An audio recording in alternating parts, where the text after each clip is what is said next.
சமையலோட ருசியை கூட்ட அம்மா சமையலோட மசாலா வாங்கி சமைச்சு பாருங்க. அதோட சுவையே தனியாக இருக்கும். நம்மளோட வெப்சைட் லிங்க் வந்து கீழே கொடுக்குறேன். வெப்சைட்டில் நீங்கள் ஆர்டர் போட்டுக்கலாம். நம்மக்கிட்ட மசாலா, வத்தல், வடகம், ஊறுகாய், முறுக்கு மாவு, அதிர்ச மாவு, சீடை மாவு, இந்த மாதிரி எல்லா வகையான மாவு வகைகளும் நம்மக்கிட்ட கிடைக்கும். வணக்கம், நான் உங்கள் அம்மா வீட்டு சமையல் மீனாட்சி. இன்றைக்கி பார்த்தீங்கன்னா வாழைப்பூவில் வடை பண்ண போகிறோம். நிறைய பேருக்கு வாழைப்பூ வடை பண்ணும்போது கசப்பு தன்மை வந்துடும். ஏன் அப்படின்னு பார்த்தீங்கன்னா, அந்த வாழைப்பூவில் நம்ம வந்து அந்த பூவை நீக்கிட்டு மேலே ஒன்று கொண்ட மாதிரி இருக்கும். அதையும் இந்த சைடில் உள்ளதையும் எடுத்துட்டோம் அப்படின்னா நமக்கு வந்து கசப்பு தன்மை இருக்காது. இது வந்து துவர்ப்பாக தான் இருக்கும். ஆனால் இந்த வடை பண்ணும்போது பார்த்திங்கன்னா ரொம்ப சூப்பராக இருக்கும். கூட்டு பண்ணலாம், குருமா பண்ணலாம். வாழைப்பூவில் நம்ம வீட்டில் பூத்திருந்த இந்த பூவை பறித்து தான் இன்றைக்கி வாழைப்பூ வடை பண்ண போகிறோம்.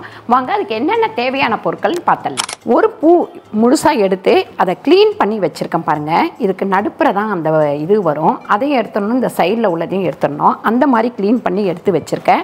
இங்கே வந்து கடலைப்பருப்பு ஒரு அழாக்கு ஊற போட்டு வச்சுருக்கேன். 1 hour ஆயிடுச்சு. கொத்தமல்லி, பச்சை மிளகாய் 3 பச்சை மிளகாய், கருவேப்பிலை நறுக்கி வச்சுருக்கேன். வெங்காயம், ஒரு பெரிய வெங்காயம், வெள்ளை வெங்காயம் நறுக்கி வச்சுருக்கேன். நம்ம எந்த வெங்காயம் வேணாலும் சேர்த்துக்கலாம். பச்சரிசி மாவு வந்து வச்சுருக்கேன். நம்ம தேவைப்பட்டால் 1 ஸ்பூன் 2 ஸ்பூன் சேர்த்துக்கலாம்.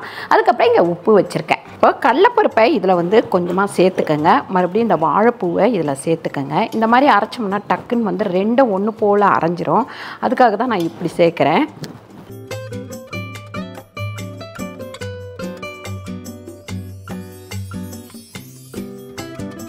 சின்னதாக ஒரு இஞ்சி பீஸ் போட்டுக்கலாம். அதிலையே அப்படியே உப்பு சேர்த்துக்கலாம். ஒரு 3/4 ஸ்பூன் அளவுக்கு நான் உப்பு சேர்த்துருக்கேன். அப்படியே தண்ணி இதில் ஊற்றலை, அப்புறமா வேணும்னா தொளிச்சு விட்டுக்கலாம். இப்போ இதில் கொஞ்சமாக தண்ணி விட்டுக்கலாம். நிறைய விட்டுட்டிங்க அப்படின்னா நிறைய வந்து ஒரு சதன்னு ஆகிடும். அப்படி இருக்கக்கூடாது. பாருங்கள், இந்த மாதிரி ஒன்றும் பாதியமாக அரைச்சி எடுத்துக்கோங்க.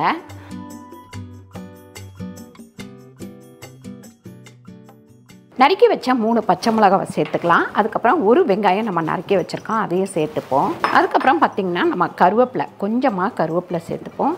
கொஞ்சமாக கொத்தமல்லியும் சேர்த்துக்கலாம். ஒரு 2லேருந்து ஒரு 3 ஸ்பூன் அளவுக்கு நம்ம பச்சரிசி மாவு கலந்துக்கலாம். இது எல்லாத்தையுமே நல்லா மிக்ஸ் பண்ணிவிட்டு வடை தட்டுற அளவுக்கு நம்ம மிக்ஸ் பண்ணிக்கலாம்.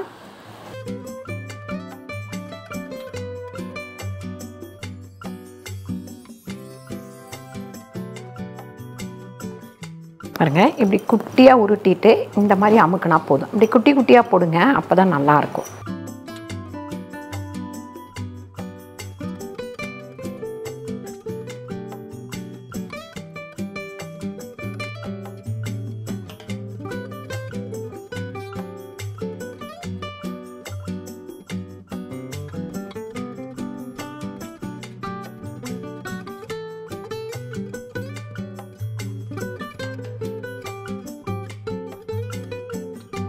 இந்த மாதிரி நல்லா செவந்த உடனே எடுத்துடலாம். வடையை நல்லா மொறு மொறுன்னு சூப்பராக இருக்கும்.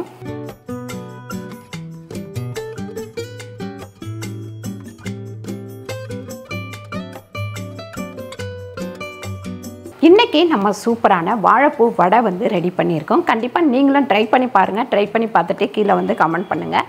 சூப்பரான இந்த வீடியோ உங்களுக்கு பிடிச்சிருந்தா லைக் பண்ணுங்கள், ஷேர் பண்ணுங்கள், சப்ஸ்கிரைப் பண்ணுங்கள், ஃபேஸ்புக்கில் ஷேர் பண்ணுங்கள், மறக்காமல் கமெண்ட் பண்ணுங்கள். நன்றி, வணக்கம்.